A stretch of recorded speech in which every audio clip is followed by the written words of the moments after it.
Hey you guys, it's your girl Internet, and today I be coming at you with the reaction, and it's called Candace Owens explodes on this white liberal professor.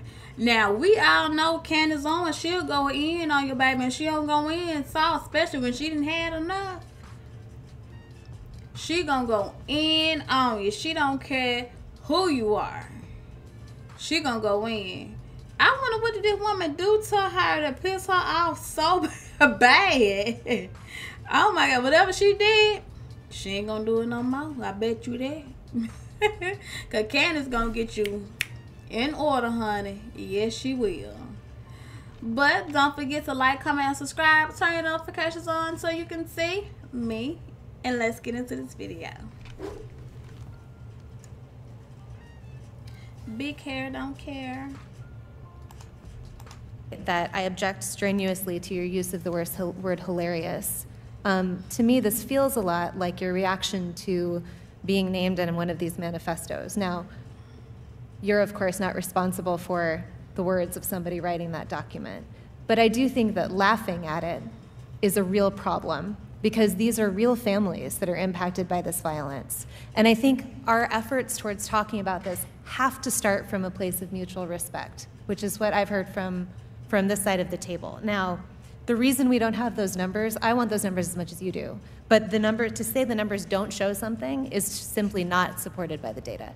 Okay, and I have 38 seconds left, Ms. Mulligan, if you want to respond within that time.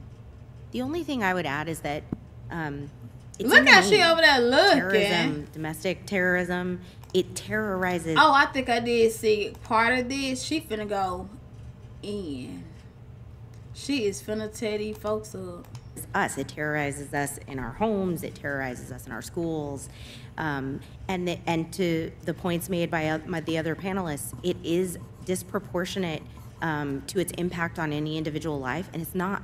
You reject the idea it's something that doesn't matter, or it doesn't really matter? Absolutely reject. Okay. All right, so here's where we are. Every member now has had 5 minutes and...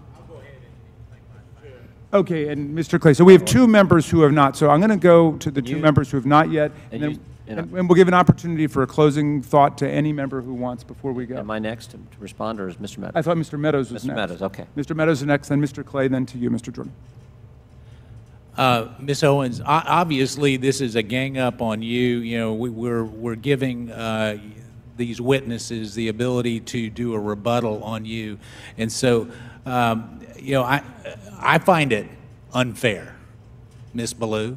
I mean, you know, candidly, for you to show mutual respect and then you to go after Ms. Owens, it's not appropriate. So, Ms. Owens, you can have 4 minutes and 34 seconds to respond. However, yield for a second? I'll yield. Yeah. Thank you. I believe, Ms. Owens, when you used the word hilarious, it was referencing the fact that no one had asked you a question. It wasn't to the subject matter of the hearing. Is that right? That is correct. And to have another witness insinuate something that is not accurate is just not appropriate, Mr. Chairman, for how witnesses are supposed to behave in front of this committee. I also think you didn't say it doesn't matter about the subject matter of today's hearing. You said there are other subjects that matter as well, and maybe we should spend some time on those. Is that accurate? That is correct, and they matter much, much, much, much more. And I have said that. I said that in my opening, and I will say it again.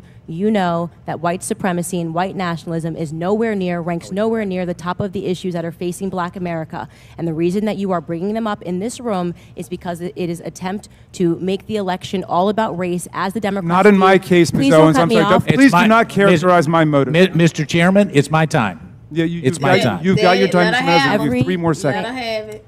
Every 4 years, you bring up race, and you knew exactly what I meant when I said hilarious, and you just tried to do live what the media does all the time to Republicans, to our president, and to conservatives, which you tried to manipulate what I said to fit your narrative, okay? I was not referring to the subject matter that is hilarious. I said it's hilarious that we are sitting in this room today, and I've got 2 doctors and a missus, and nobody can give us real numbers that we can respond to so we can assess how big of a threat this is. Because you know that it is not as big of a threat as you are trying to make it out to be, so that you can manipulate. And the audacity of you to bring up the Christchurch shooting manifesto and make it seem as if I laughed at people that were slaughtered by a homicidal maniac is, in my opinion, absolutely despicable. And I think that we should be above that.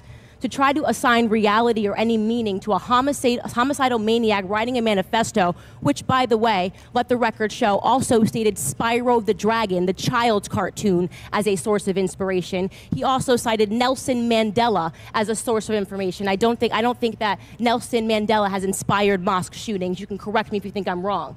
You would rather assign meaning to a homicidal maniac than to actually address the things that I said today that are actually harming Black America. Number one, father absence. Number two, the education system and the illiteracy rate. Illegal immigration ranks high, abortion ranks high, white supremacy and white nationalism, if I had to make a list again of 100 things, would not be on it. This hearing, in my opinion, is a farce, and it is ironic that you're sitting here and you're having 3 Caucasian people testify and tell you what their expertise are. Do I know what my expertise are? Black in America. I've been Black in America my whole life, all 30 years, and I can tell you that you guys have done the exact same thing every 4 years ahead of an election cycle, and it needs to stop.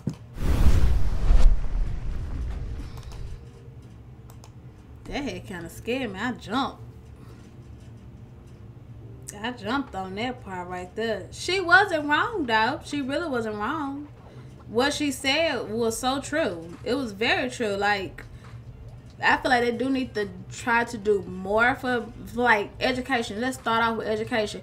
Let's try to keep dads in the homes. Let's try to like with welfare, because that's how the stuff all started off, with welfare.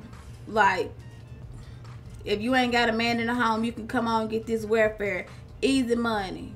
So the daddy just ran off. So I mean, like, yes. If we can't, well, at least can we start with the welfare part? Like, I don't know how you would do it, because welfare been in the system so long. I mean, like, how you gonna keep the men in the house now? Especially they don't want to be there. I mean, like, well, my thing, let's start out with education. That's just me. Because I don't know how could they start out with keeping the dads in the home with the welfare, because you don't want to just take the people off of welfare. And they really need it as is, because welfare have been in office, up in the homes and stuff like that for so long that they really need it. I mean, I don't really know, so I don't want to say, but I do know, like, education is one of the main things that we need to work on in the Black community. And tell me what you think about that, you guys, and I will catch y'all in the next one. Bye.